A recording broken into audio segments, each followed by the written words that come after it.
Hi hello guys నేనైతే మీ nature Harika అనమాట. So మన కదిరి లక్ష్మీ నరసింహస్వామి టెంపుల్లో రేపు ముక్కోట ఏకాదశి కదా. సో స్పెషల్గా డెకరేషన్స్ అయితే చేస్తున్నారు. సో నేనైతే విజిట్ చేసి వచ్చి లాంగ్ వీడియో అయితే తీసానమాట. సో పోస్ట్ కూడా చేసేసాను. ఇంకా ఫైనల్గా నేనైతే తెచ్చుకున్న ఫ్లవర్స్ అయితే మీకు చూపిస్తున్నాను. నాకైతే చాలా బాగా అనిపించాయి. 2 కలర్స్ రోజాస్ అయితే, ఈ కలర్ రోజా అయితే నాకు చాలా బాగుంది. ఇదైతే నా డ్రెస్ కలర్ మ్యాచింగ్. ఇంకా ఫైనల్లీ దీన్ని చూడగానే నేనేంటి ప్లాస్టిక్ వాడుతున్నారు అనుకున్నా, బట్ ఇదైతే రియల్ అనమాట. అక్కడ డెకరేషన్స్లో అన్నీ రియల్ ఫ్లవర్స్ అనమాట. ఒక్కటి కూడా ప్లాస్టిక్ వాడలేదు. కాస్ట్ అయితే చాలా అయింది. ఇంకా ఫైనల్లీ కొత్త ఈ నేమ్స్ అయితే తెలీదు, బట్ డెకరేషన్స్లో చాలాసార్లు చూసాను.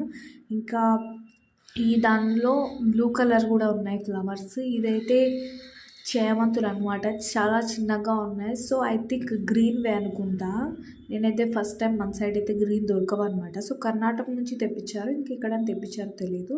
ఇంక ఇదైతే చూడండి ప్లాస్టిక్ ఫ్లవర్లా ఉంది, బట్ రియల్ అనమాట. నాకైతే ఫ్లవర్స్ ముందే పిచ్చి అనమాట. ఇంకా వీటిని అయితే నేను తెచ్చుకునేసేసాను. చాలా బాగున్నాయి అనమాట. So subscribe my channel.